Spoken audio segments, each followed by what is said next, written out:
Look at him, man. Are you kidding me?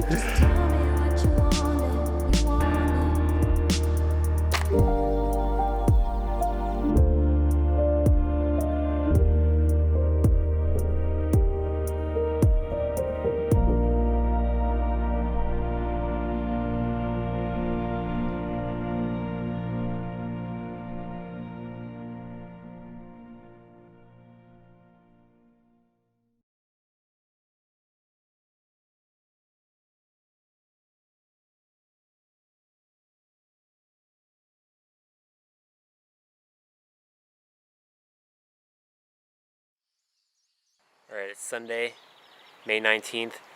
QDMA guys are in Kansas. We're going to meet up with them later for dinner, but tomorrow's the big day. We're going to be able to learn a lot more about this ground, but for right now, Nate and I are going to get down to work because we've got dinner in a couple hours, and we're going to clear out another trail here on the north side.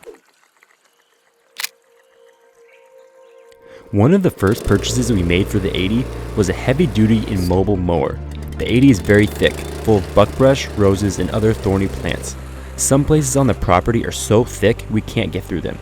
This mower was a great way to open up those thick areas to make walking and tree stand access easier. These trails also created better routes through the property for wildlife. Go for it. All right, Nate and I cut ourselves back in here with the DR mower. This is the north part of our ground, in here pretty deep. We wanted to get back in here and open up a space in all this thick stuff.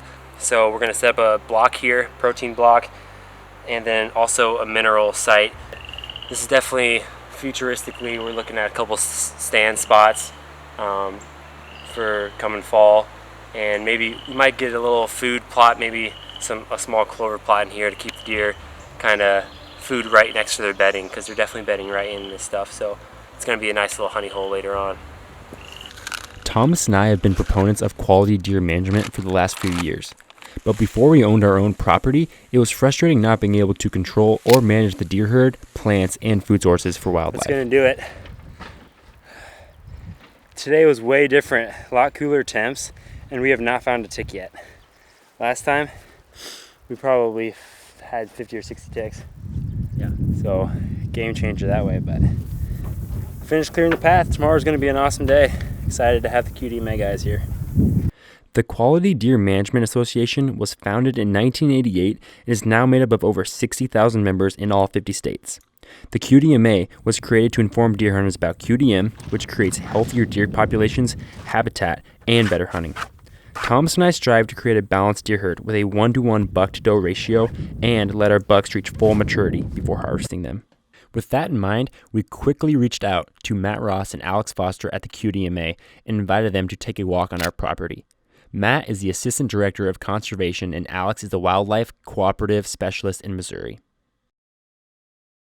It's May 20th and we're out here with some special guests. We got Matt Ross and Alex Foster with the QDMA. They're here to really check out the ground. We're going to be doing a bunch of stuff, looking at deer habitat, trees, and just really, we're going to make this property the best we can. These guys are going to really help us. So Matt, what are some of the first things we're going to do to get started here? Okay, well, one of the first things you want to do when you start looking at a property is take a look from the air.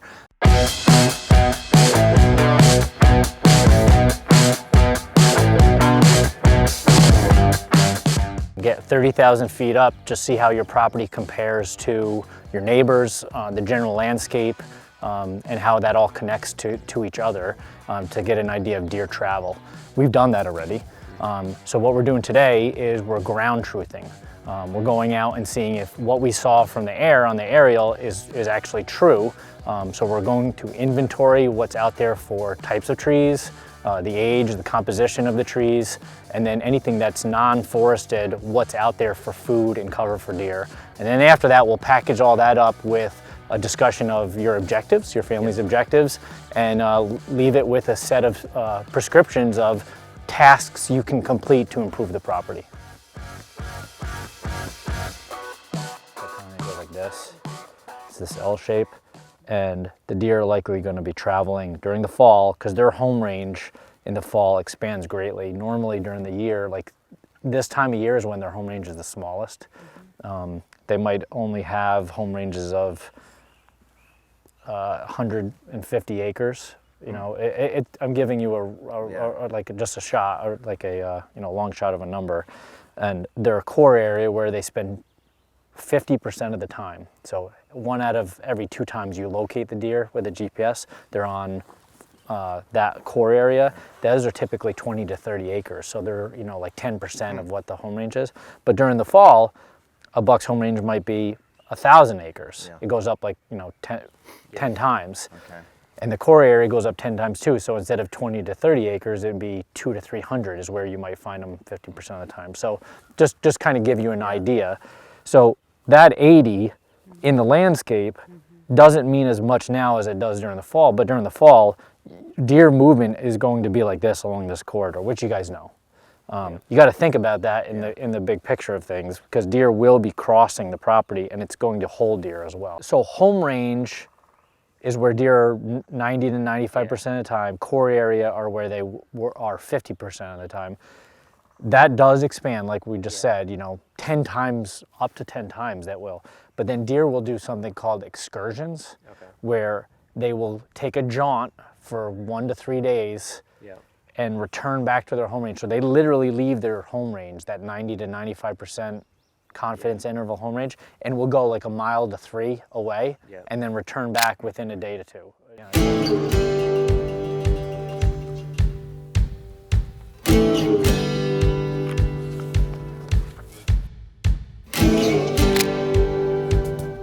This stuff is poison hemlock that if you break it and get the sap on you, you can actually break out into a really bad rash.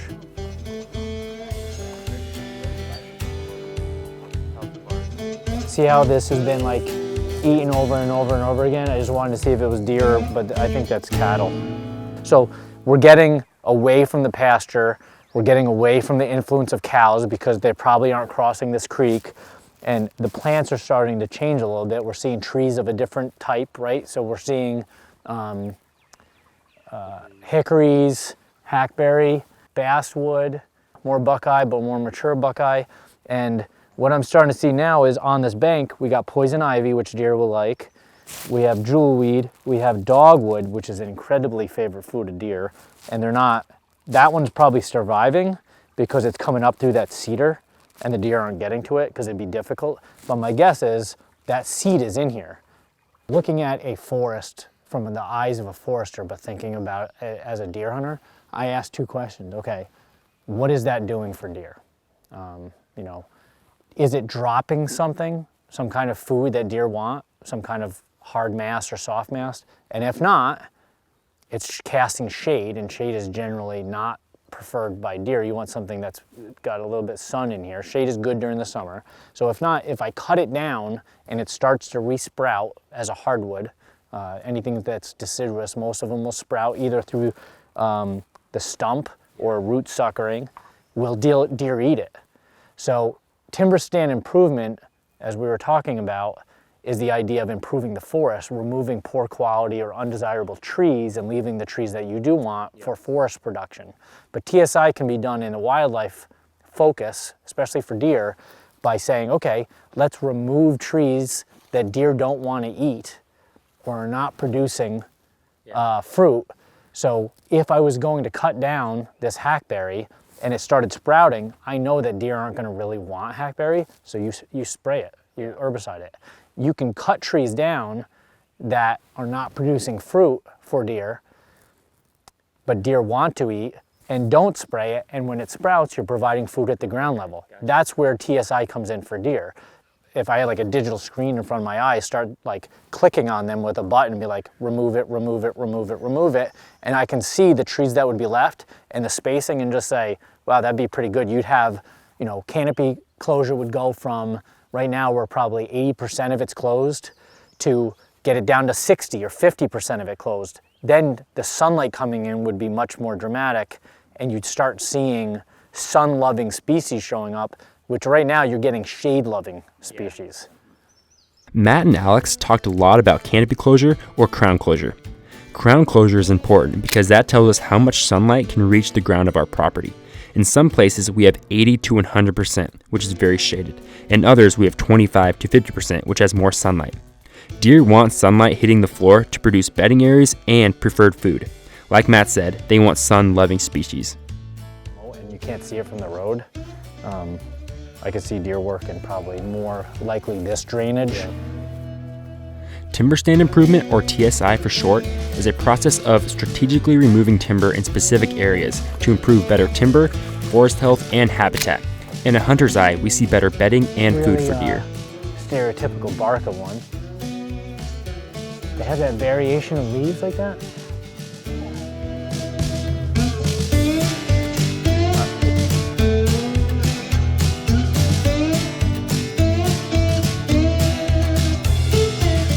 All right, one of the things we like to look for first entering a property to ground truth is evidence of deer sign and how heavy it is. And one of the things that you can see is evidence of browsing.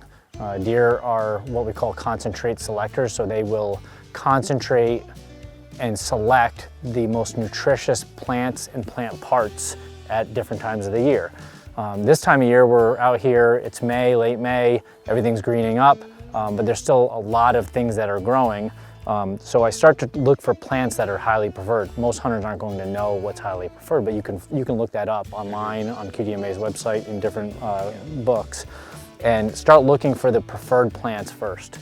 And if you find evidence of preferred plants either heavily browsed or those plants are missing, there's a sign that you potentially might have a lot of deer, and you got to start thinking about reducing deer density. If those plants are missing, you start looking at the ones that are moderately preferred. If the things that are moderately preferred are heavily browsed or missing, you move down to the ones that are low preference. If you have plants out there that deer don't want to eat and they're heavily browsing, that's the red alert where you're saying, wow, we have a lot of deer. So as we're walking around here, just in the first 20 to 30 minutes of walking around and getting into the woodland, I don't see heavy browsing pressure, and we're starting to see plants like this. This is a greenbrier vine that deer like to eat. It's moderately to highly preferred, and there's quite a bit of it in here growing, trying to reach for the sky, growing up the different plants that are here, and it doesn't look like it's browsed heavily. So at least initially, it might change, and it might change across the property because deer might concentrate in different parts of the property. We're not seeing heavy browsing pressure. Here's a list of preferred plants. This is a general list for the Midwest, but these will differ greatly during the time of year and the landscape. Here are some preferred trees. Oak and persimmon for dropping acorns and fruit. Elm and maple are preferred by deer, but they need to be cut down for the deer to reach. You can also cut the tree and let it sprout through the stump. Just walking through here, what's your gut telling you, knowing kind of the landscape of what's around the property and the fact they found a bunch of sheds? Well, it's kind of, south-ish facing. Yep. And yeah, because that's south. Some cedar cover. Almost enclosed and safe as far as the height of structure. That the other side with the same similar soil type, it's mostly honey locust and Osage orange. Everything underneath is just a fescue and brome mat, and so you don't have that structure component. So it's all about this high or lower, right? And everything out here, there's a variety of height, and then to your knee, and then even above that. So. And what about the canopy? Fairly open. Yeah. Wouldn't you say that the canopy here is more open than when we were over there? Yeah. This is So when we define forests, you can define a forest in a couple different ways. There's a forest, which is generally 80 to 100% crown closure. And then woodland is anywhere between, I think it's 40 to 60% or 40 to 80%, something like that. Crown closure, this is more of a woodland than a forest because there's a lot of open space, you know. Yeah. Moving further, you get to, the next step down would be savanna. And then It's basically a prairie with yeah, a couple scattered trees. Deer like woodlands more than they do forests because of that open space. And this has that composition already. You got to maintain it though. We also discussed the idea of prescribed burns. Prescribed burns are controlled and set fire, used for forest management, restoration, and habitat improvement. First thing you know about burns is safety. There are lots of things involved with a proper burn that Thomas and I will have to learn. Matt helped us create borders for future burns, and we also discussed dormant season burns and late growing season burns. Dormant season burns are usually in the late winter into spring timeframe. Late growing season burns are in the summer to early fall, and they help reduce tick numbers. Both types of burns create different flames and can remove different plants from a property. If you burn this in the late growing season, so when stuff is still photosynthesizing, the next year it would look a lot shorter, but a lot of that woody material would die and you get more forbs, which is non-woody plants. Yeah. That's what deer really like. So you could do a rotation of burn this once late season growing, maybe twice, you know, so burn 1 year, do a late growing season fire, wait. You don't want to wait more than 3 growing seasons to do another fire. You know, that would be the max. So I wouldn't necessarily say you have to do it the next year. You can if you want, but maybe 2 years later, do another late growing season fire, and then 2 years later, switch it to do a dormant season fire, which would be like March, February timeframe. And what you're doing is you're changing what's growing there. So your burn rotation should be more frequent the more you want to change the structure. Okay. As we walked through the Kansas 80, we broke the property into 6 different management units. We created management units based on the types of trees, plants, timber quality, and landscape features. You know, I almost would treat this as a different management unit. This feels so different. When we noticed these features change, a new management unit was formed.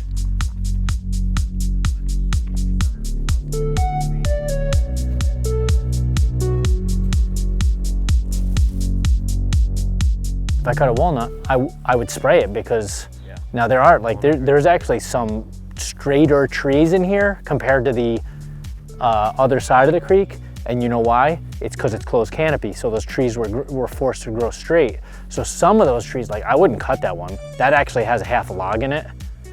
That tree right there, that tree's got a log in it. It's not a great log because it's got knots, but the ones that are all crooked, cut them down and spray them because you don't want them to come back. Like that. Exactly right, yeah. Because these good trees continue around the, and do they go? They don't go all the way to the corner. All the way, no, but they around. Yeah. Around that. My guess is that's where the forest type changes. Is like that, and like that, and this is really good wood, and this is great wood. I mean, this is great wood, and this is really good wood. But that's you know, you're talking about on an 80, that's probably 10 acres, maybe 12 acres of good trees. You can get somebody to do something, especially with the value of the wood that's in a place like this. Before purchasing the 80, we had little knowledge about harvesting timber. Matt and Alex both have forestry backgrounds, and they opened our eyes to some of the great timber on the property. In a few sections of the property, we have large oak and walnut stands. Walnut is a valuable wood, which we plan on contracting to forester to harvest, thus generating income from the property. Those are walnut. Look at the leaves. No. They are. Are we sitting on a couple grand? Couple. Is it a black locust? No. Nope. All right, sorry. If those were walnuts, that is exactly what you want. There's log. If those were walnuts, talking several thousand. you lit per tree. Wow. This is where people usually start, is they'll come in and like find little openings like this and say, perfect, let's put a food plot in. They come in and they do work, and yeah, that's great. And you can knock a couple trees down and deer might eat it. But you got to really talk about landscape level management to make a difference. And when we start talking about feeding deer and holding deer, which a lot of people, those terminology they discuss, feeding and holding mature bucks, you're talking about large scale change, and a 50 by 50 area is not going to do it. I mean, you really got to luckily you guys have a lot of good structure at the ground level, and some of it's preferred, most of it's moderate to low quality, but all of that cover that's out there is desirable. No, that is like the stereotypical bur oak. Yeah, that's gorgeous. I would never cut it. Matt and Alex are also passionate deer hunters, so they also gave us their input on stand locations and food plot ideas, which was extremely helpful. I would try to identify a place to put a late season food source and an early season like the bow hunt. And right now we have a plot potentially here, a plot right here, and I would probably put a plot, and then you might do something up in the pasture. We identified a spot like right here. We identified a spot like in here, or maybe it might be a little bit smaller than that, like that. I think there's a spot in here, right here, where it wouldn't take that much of cutting trees down and spraying. Think about big, long term. What if you had 1, 2, 3, 4 plots on this property? Yeah, just you got twos with different winds and. Yeah, exactly. And whatever you plant in it, what if like this big one is your late season and you plant something in there that you either fence off and open it up so deer come to it late, or this one, or both of them, and then have 2 early season plots, beans and something else over here, so that you can kind of pick your hunts based on that. After our walk on the property, we dove into the management units further. Here is a detailed description of the management units. Management Unit 1 is on the east central section of the property. It contains oak, green ash, hickory, locust, and walnut. The canopy closure in this unit is 80 to 100%, and the timber quality is moderate. Future tasks include TSI, reducing the canopy to 60%, and contacting a forester about harvesting walnut in the future. We will also do a dormant season burn every 2 to 3 years. We are not going to hunt in Unit 1. It is hard to access, and reducing the canopy closure will create a great bedding area and sanctuary for the deer. Management Unit 2 is in the southeast corner of our property. It has walnut, honey locust, hedge, and cedar. The canopy closure is 50 to 70%, and the timber quality is poor. Future tasks include TSI, reducing canopy closure to 20 to 30%. We also need to spray non-natives such as multiflora rose and honeysuckle. We also plan to do a late growing season burn every 2 to 3 years. This area is also going to be a future food plot location. It is easily accessible along the south boundary of our property, so adding a food plot in Unit 2 will add a lot of hunting potential. Management Unit 3 is on the west part of the property. It contains the fescue and brome pasture. There is no timber in this unit. Future tasks include creating a food plot, most likely beans this first year, and we're also going to put in Egyptian wheat along the road to create a nice wall between the road and our property. We will be hunting this unit a lot because of the future food plot and easy access. Management Unit 4 is our largest unit and runs through the west central part of the property. It spans from the north to the south fence line. Unit 4 contains hedge, buckeye, honey locust, Osage orange, cedar, bur oak, and walnut. The canopy closure is mixed. The section adjacent to the pasture is 25 to 50%, but further north central, the closure is 80 to 100%. The timber quality is poor. Future tasks include TSI in some thick areas to open the canopy to 40 to 60% and increase the bedding. We are also going to create a food plot in the north section and south section of Unit 4. We will definitely be hunting Unit 4, especially when we plant the food plots in the north and south section in the years to come. Management Unit 5 is in the central section of the property. This unit has the creek running right through the middle of it. Unit 5 has basswood, hickory, hackberry, Kentucky coffee tree, bur oak, elm, mulberry, and walnut. The canopy closure is 80 to 100% and the timber quality is good. Future tasks include TSI to reduce canopy closure to 40 to 60% in designated areas and contacting a forester about potential timber harvest. We will definitely be hunting Unit 5. We found a lot of sign in it this last winter, and the creek is a natural travel route for the deer.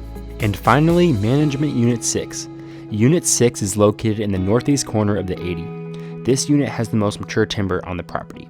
It has bur oak, black walnut, cottonwood, hackberry, honey locust, and Osage orange. The canopy closure is 90 to 100%, and the timber quality is excellent. Future tasks include contacting a forester about timber harvest, and we also want to do a cool, dormant season burn. Unit 6 will be hunted a lot. Like Unit 5, we found a ton of deer sighting in Unit 6. And when we asked Matt and Alex where they would guess we would kill a buck on the property, they both mentioned Management Unit 6. Thomas and I had a great time with Matt and Alex, and we learned a ton. Our minds were full of information and ideas after they left. We understand in the grand scheme of things 80 acres can only affect so much, but we are striving to create the best habitat and the healthiest deer herd possible. We want this information to help all of you. The ideas discussed in this episode can translate to any property, public or private. Yeah, some ideas and tasks are not possible everywhere you go, but basic ideas like aerial scouting, ground truthing, figuring out deer movement, and finding preferred trees and plants can be done anywhere. Private landowners play a huge role in the health and population of wildlife in America. And we're going to do whatever we can to create a healthier earth with lots of big bucks to chase.